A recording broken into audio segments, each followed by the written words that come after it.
Good morning बच्चों।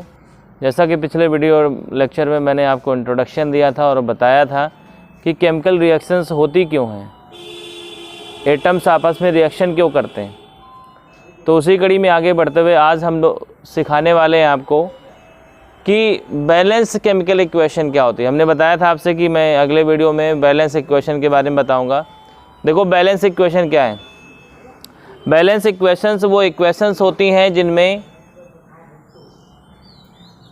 Reactant और products दोनों तरफ नंबर ऑफ़ एटम्स, किसी भी एलिमेंट के नंबर ऑफ़ एटम्स इक्वल होते हैं। क्या होते हैं? नंबर ऑफ़ एटम्स कैसे होते हैं? इक्वल। जैसे रिएक्शन देखें, Zn plus H2SO4 tends to ZnSO4 plus H2। जरा गौर करें यहाँ पे Zn नंबर ऑफ़ एटम्स कितने थे Zn के? 1। यहाँ पे समझ लें Zn का नंबर ऑफ़ एटम कितना है? 1। इधर H का कितना है? 2। S का कितना है? 1 मतलब, और O का कितना है? 4 है कि नहीं? चलो इधर गौर करते हैं। यहाँ पे Zn का नंबर ऑफ़ एटम कितना है? 1। S का कितना है? 1। O का कितना है? 4 और H का कितना है? 2। देखो नंबर ऑफ़ एटम सेम आ रहा है, तो ये रिएक्शन क्या कहलाएगी? Balance reaction. बैलेंस रिएक्शन क्या कहलाएगी? तो ये हो गई बैलेंस केमिकल रिएक्शंस। जरा ध्यान दें, a chemical equation having equal number of all the atoms in the reactants and products. मतलब एक केमिकल इक्वेशन जिसके पास equal number of all the atoms होते हैं, सभी एटम्स के इक्वल नंबर होते हैं, ठीक है ना। इन द रिएक्टेंट्स मतलब रिएक्टेंट में और किस में? रिएक्टेंट में और किस में? प्रोडक्ट में। नंबर ऑफ एटम्स क्या होते हैं? सेम होते हैं।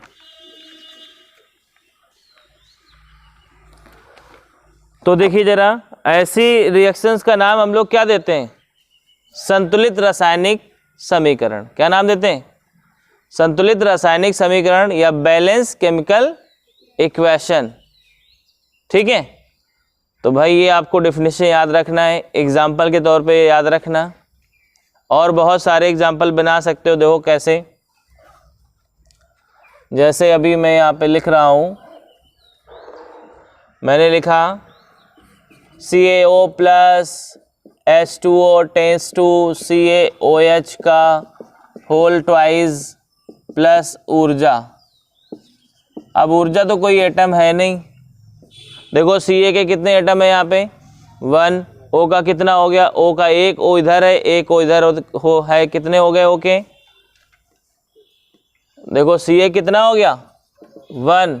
O कितने हो गए? 2। H कितने हो गए? 2। उधर गौर करें, Ca कितना हो गया? 1 एटम। O के 2 से मल्टीप्लिकेशन है तो O के कितने हो जाएंगे? 2। H के भी तो मल्टीप्लिकेशन है 2।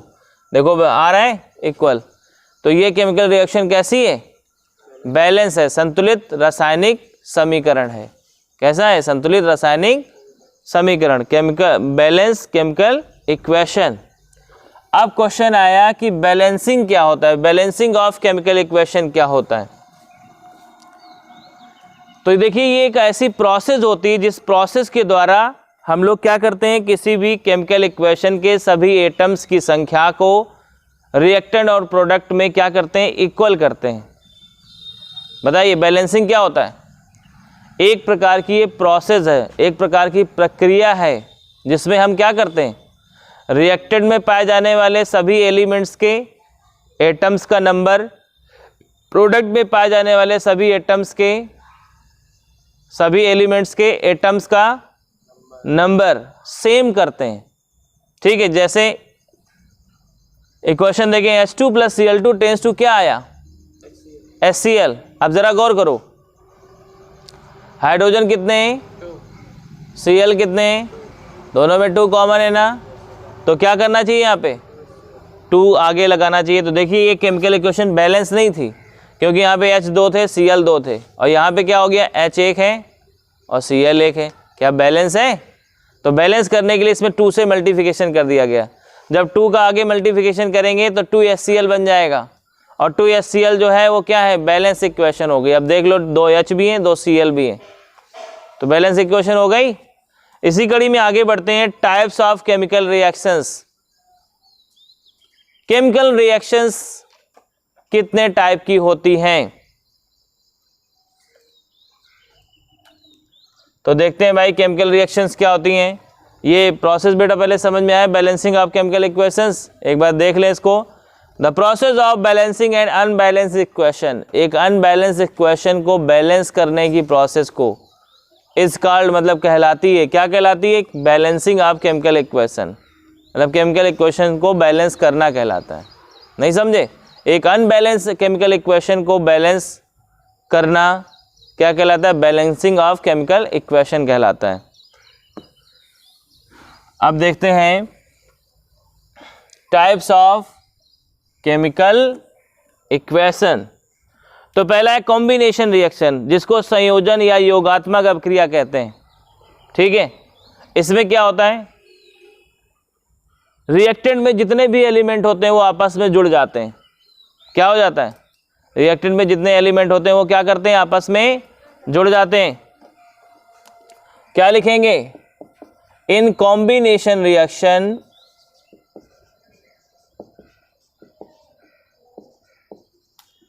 in combination reaction all the atoms of reactant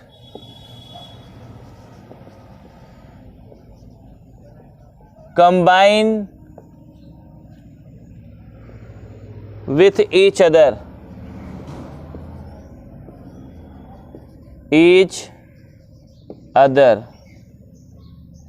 in combination reaction क्या होता है, all the atoms of reactant combined with each other and form a new substance, and formed a new substance, एक नया पदार्थ बनाते हैं। जैसे देखें C+O2 जब रिएक्शन हुई तो क्या बन गया, CO2, एक न्यू सब्सटेंस बन गया। रिएक्टेंट में जितने भी एलिमेंट थे उनके जो एटम्स थे उन्होंने आपस में कंबाइन कर लिया, आपस में जुड़ गए और एक क्या बना दिया। ऐसे ही H2 plus O2 tense to क्या होता है, H2O। बहुत ध्यान से समझो, इसको बैलेंस कर लें। हमें पता है कि एक O के साथ 2 H2 जुड़ते हैं, तो 2 O के साथ कितने जुड़ेंगे, 4। तो यहाँ पे ऐसे 2 से इनटू कर लें। नहीं समझ में आया, समझो। पहले हमें पता था हाइड्रोजन 2 ऑक्सीजन 1 से जुड़ पाएंगे, और यहाँ ऑक्सीजन कितने ले रहे हैं, 2, क्योंकि हमारी ये मजबूरी। मैंने क्या कहा था आपसे, गैसेस जो हैं वो डबल एटम में ली जाती हैं, तो O2 लेना पड़ेगा हमको, पड़ेगा कि नहीं पड़ेगा। तो यहाँ पे O2 है, तो हाइड्रोजन कितनी होनी चाहिए, 4 एटम होने चाहिए कि नहीं, क्योंकि एक ऑक्सीजन से 2 हाइड्रोजन जुड़ते हैं, तो इसलिए इसमें 2 से मल्टीप्लिकेशन कर लेंगे। ठीक है, मतलब H2 और O जुड़ के क्या बना देते हैं, H2O। तो भाई अगर O2 है तो फिर H कितने चाहिए, 2H2 चाहिए कि नहीं चाहिए, क्योंकि हम रिएक्शन में H को कभी H नहीं लिख सकते, हाइड्रोजन को कभी H नहीं लिखा जाता है, H2 लिखा जाता है, ये हमारी मजबूरी है। ऑक्सीजन को भी O नहीं लिख सकते, नहीं तो हम बताओ हमें यहाँ पे केवल H2 प्लस O ले लेते, H2O नहीं हो जाता। लेकिन हमारी मजबूरी क्या है कि गैसेस को हमेशा डबल एटम में लेना पड़ता है, तो H2 जैसे लिया ऐसे O2 भी लेना पड़ेगा, तो इसको डबल कर लो तो 4H हो जाएंगे, 2 O2 से जुड़ जाएंगे। आया समझ में ना, 2 कॉमन ले लिया गया, 2H2O आपका बन जाएगा ऐसे। तो ये हो गई बेटा कॉम्बिनेशन रिएक्शन। एक इसी में एग्जांपल और देख लेते हैं।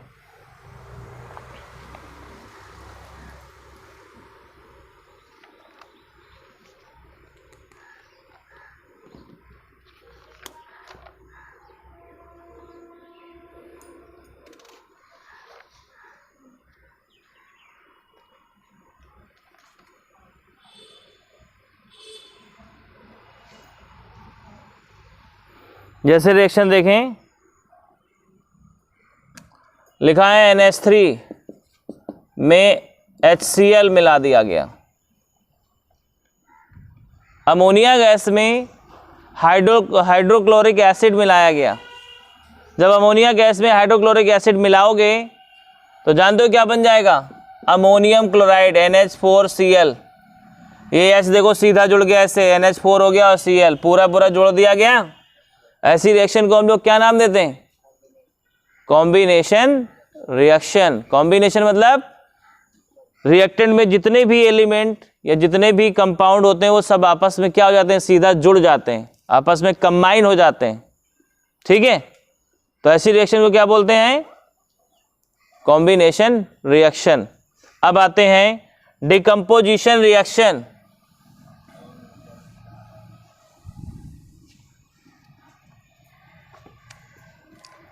तो इन decomposition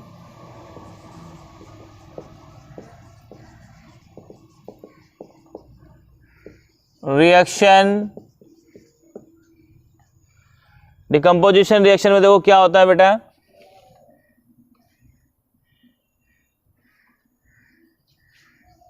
reactant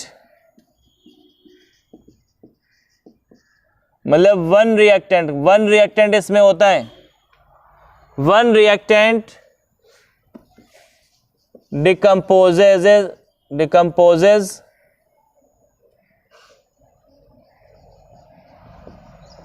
into two or more, decomposes into two or more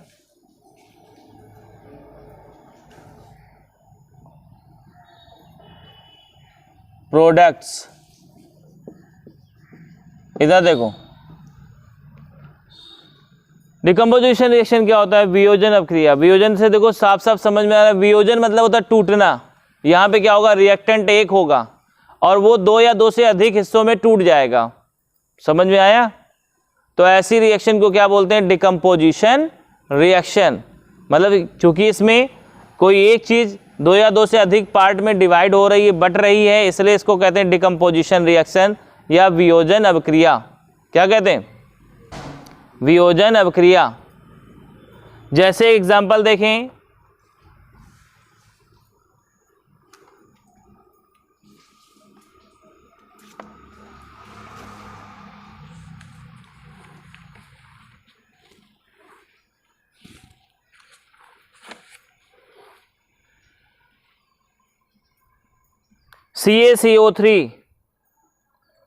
CaCO3 को जब गर्म करते हैं, और देखो एक बात ध्यान रखें,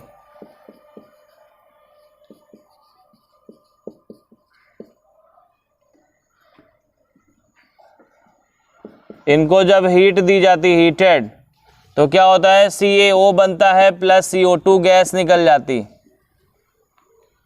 CaCO3 को जब गर्म किया गया तो क्या हुआ?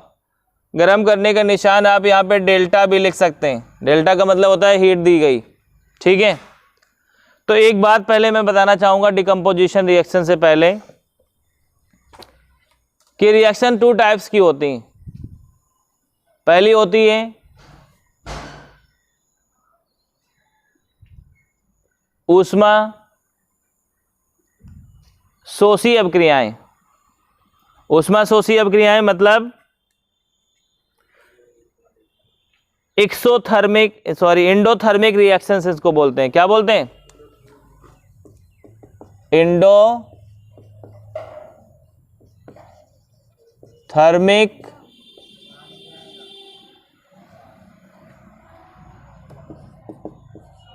इंडोथर्मिक जरा ध्यान दे इधर, इंडोथर्मिक रिएक्शंस।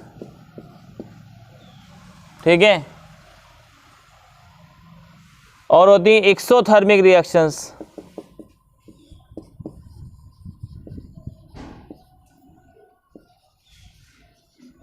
थोड़ा सा इसमें इसके बारे में भी जान लें। इंडोथर्मिक रिएक्शंस क्या होते हैं, एक्सोथर्मिक रिएक्शंस क्या होती हैं। इनको हिंदी में बोलते हैं ऊष्मा शोषी अभिक्रियाएं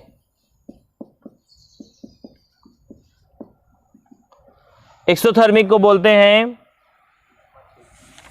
ऊष्माक्षेपी अभिक्रियाएं।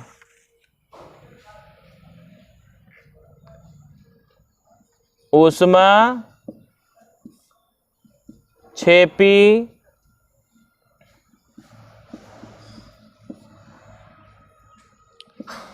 अभिक्रियाएं, ध्यान दें थोड़ा सा।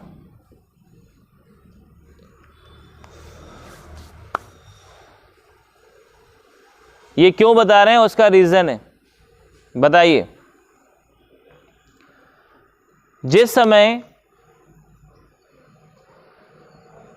कॉम्बिनेशन रिएक्शन होती है तो ऐसी कंडीशन में ऊर्जा निकलती, एनर्जी निकलती है, तो ऐसी रिएक्शन को क्या बोलते हैं, ऊष्माक्षेपी रिएक्शंस या एक्सोथर्मिक रिएक्शंस बोलते हैं।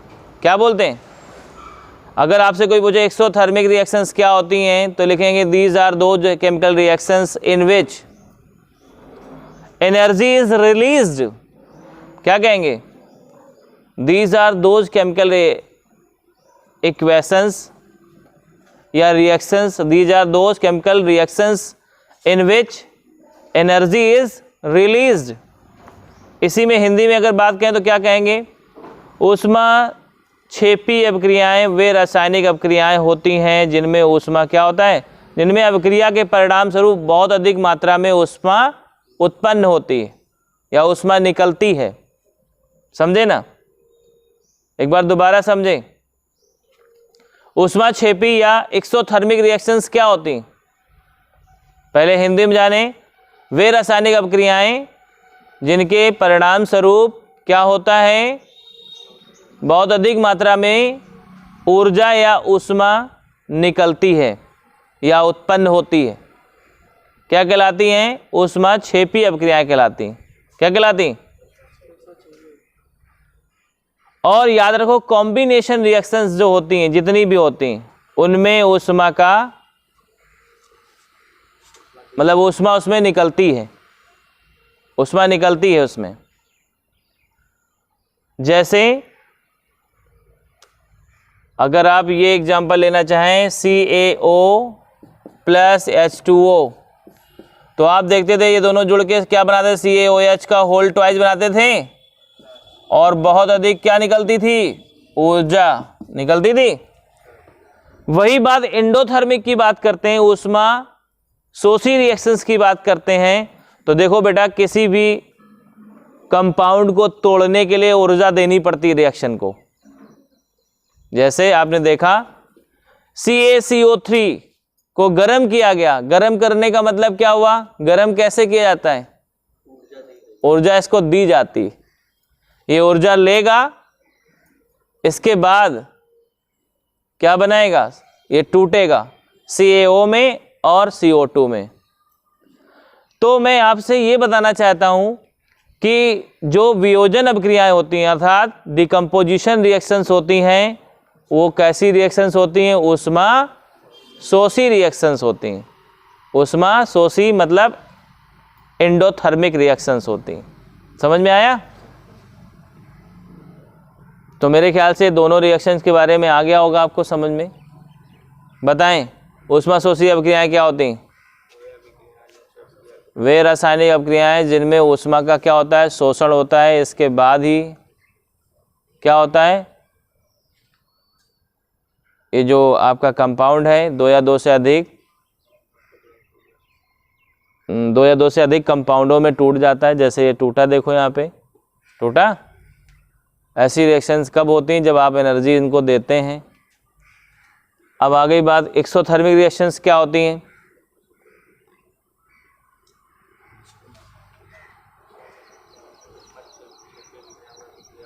एक्सोथर्मिक का मतलब क्या हुआ, जिनमें ऊर्जा निकलती है। ऐसी रासायनिक अभिक्रियाएं जो अभिक्रियाओं के परिणाम स्वरूप क्या होता है, बहुत अधिक मात्रा में ऊर्जा निकलती है, एक्सोथर्मिक रिएक्शंस हो गई।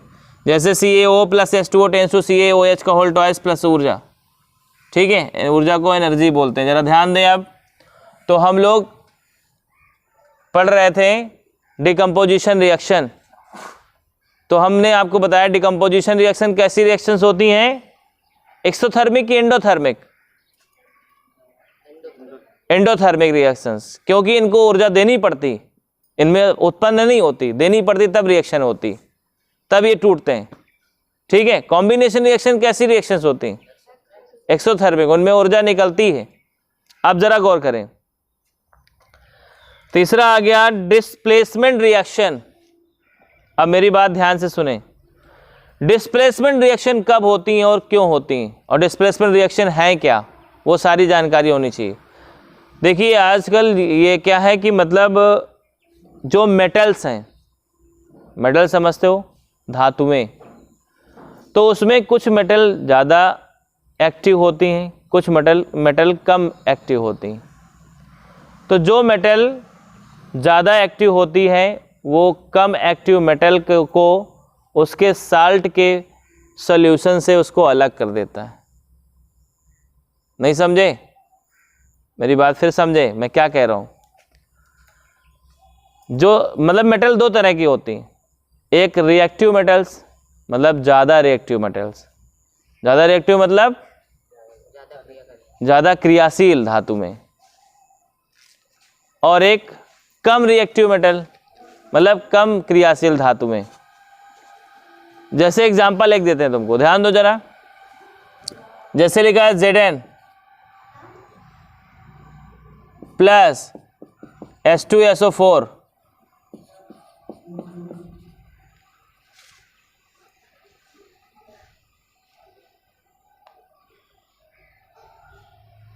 अब आप देख रहे हैं यहां पे H2SO4 क्या होता है, एक एसिड होता है। अब ये क्या करेगा, Zn जो है H से ज़्यादा रिएक्टिव है,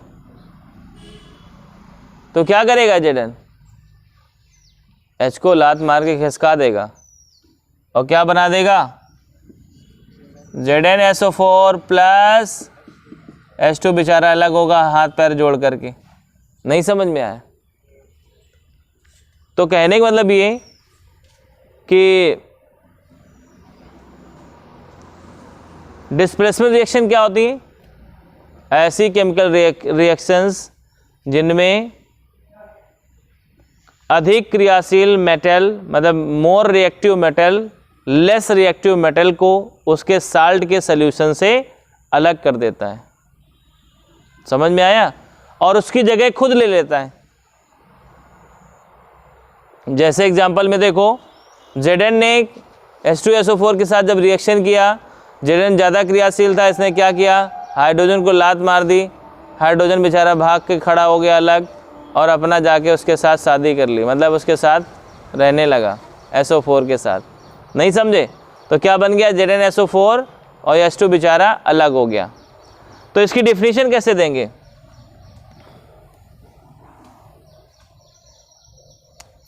क्वेश्चन था क्या, डिस्प्लेसमेंट रिएक्शन क्या होती है, रिएक्शन। तो देखिए बेटा डिस्प्लेसमेंट रिएक्शन क्या होती, in this equation, sorry in this reaction, मतलब इस रिएक्शन में मोर रिएक्टिव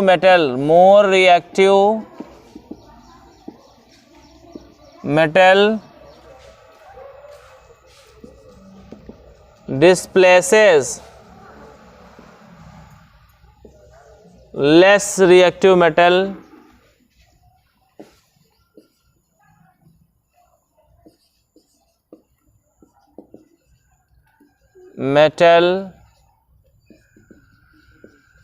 from their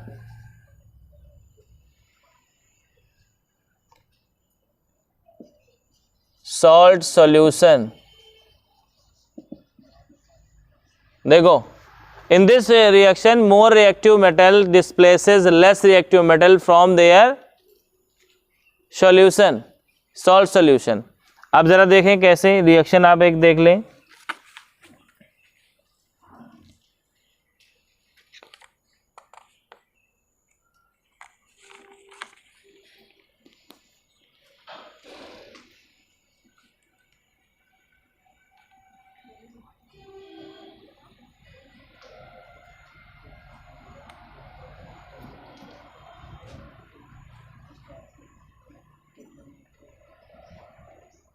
जैसे देखो लिखा है बेटा Fe प्लस CuSO4,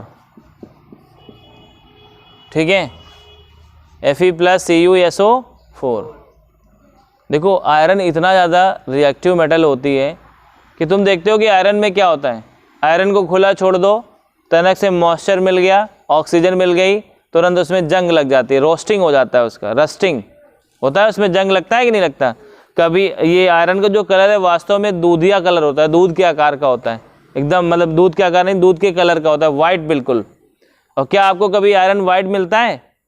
बहुत ज़्यादा रिएक्टिव मेटल है ये। ऑक्सीजन मतलब प्रकृति में पाए जाने वाली ऑक्सीजन से ही रिएक्शन कर लेता है, ऑक्सीडाइज हो जाता है, ऊपर की त्वचा इसकी जल जाती, तभी वो रस्टिंग हो जाता है, मतलब जंग लग जाता है। अब ज़रा गौर करो, तो ये आयरन जो है Cu से ज़्यादा रिएक्टिव है। क्या करेगा आयरन इसके साथ हादसा? कहेगा भाग यहाँ से, SO4 मुझे दे दें और निकल ले, मतलब उसको हटा के अपना खुद फिट हो जाता है। नहीं समझे? तो ये क्या होता है? Displacement reaction. डिस्प्लेसमेंट मतलब किसी को हटा के कोई और फिट हो जाता है, डिस्प्लेस कर देना, ठीक है। अब आ गई अगली रिएक्शन, डबल डिस्प्लेसमेंट रिएक्शन। ये अगला टॉपिक आएगा, उसमें बताया जाएगा आपको। अभी मेटल्स एंड नॉन मेटल्स आपका टॉपिक आएगा, उसमें बताया जाएगा कौन सी मेटल ज़्यादा रिएक्टिव है, कौन सी मेटल कम रिएक्टिव है, ठीक है ना। उसमें इलेक्ट्रोकेमिकल सीरीज आती है, उस सीरीज को याद करना पड़ता है, उसमें पता चल जाता है जो ऊपर पाया जाता है वो ज़्यादा रिएक्टिव होता है, जो नीचे पाया जाता है वो कम रिएक्टिव होता है, ठीक ना। तो वो आगे आपको मिल जाएगा, आप टेंशन न लें। अभी थोड़ा सा इधर देखिए, अब आया डबल डिस्प्लेसमेंट रिएक्शन। तो अब डबल डिस्प्लेसमेंट रिएक्शन कैसे होगा?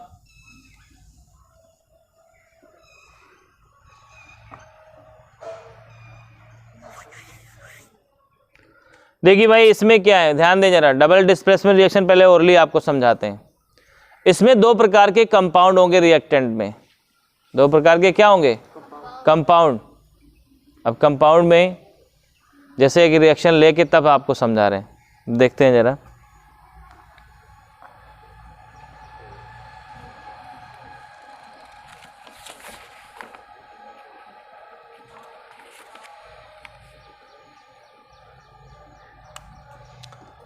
जैसे लिखा है AgNO3, बहुत ध्यान से देखें, प्लस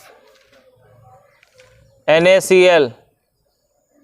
बेटा ध्यान दें, यहाँ पे देखो दो प्रकार के कंपाउंड हैं, AgNO3 सिल्वर नाइट्रेट और NaCl सोडियम क्लोराइड, ठीक है। ये दो प्रकार के आपके पास कंपाउंड हैं। और देखना, डबल डिस्प्लेसमेंट का मतलब होता है दोनों में डिस्प्लेसमेंट होगा। देखो ऐसे देखो, Ag को प्लस का 1 चार्ज मिला है, NO3 को कौन सा मिला है? -1 चार्ज, समझना। ऐसे इसकी बात करें तो Na को प्लस चार्ज मिला है और Cl को माइनस चार्ज मिला है। ये लोग करते क्या है, इधर वाला प्लस उसका माइनस ले लेता है और इधर वाला माइनस उसके प्लस से जुड़ जाता है। नहीं समझे? तो क्या हो रहा है इसमें, क्या बनेगा जल्दी बताओ। यहाँ पे हो जाएगा AgCl प्लस NaNO3। कोई समस्या? बोलो। तो यहाँ पे दो लोगों का डिस्प्लेसमेंट हुआ ना, दो लोग खिसके ना, इसलिए इसको कहते हैं डबल डिस्प्लेसमेंट रिएक्शन। क्या चीज? अरे वो तो मैंने समझाने के लिए लगाया, वो थोड़ी लगा के देगा तुमको। यहाँ तो तुम्हें सीधे करना है, Ag को Cl से जोड़ देना है, Na को इससे जोड़ देना है। बस ये ध्यान रखना है कि जो प्लस का चार्ज वाला होता है उसको पहले लिखा जाता है, जो माइनस चार्ज वाला होता है उसको बाद में लिखा जाता है। तो देखो क्या हो जाएगा, जब इसको इससे जोड़ेंगे तो AgCl हो गया, देखो प्लस वाला पहले लिखा गया, माइनस वाला बाद में, और इनको जब जोड़ेंगे तो हो जाएगा NaNO3, वो आगे लिख देंगे। नहीं समझे? तो बेटा इस वीडियो लेक्चर में इतना ही, और बाकी जो बचा हुआ है नेक्स्ट वीडियो लेक्चर में बताएंगे आपको। तब तक के लिए bye bye and have a nice day.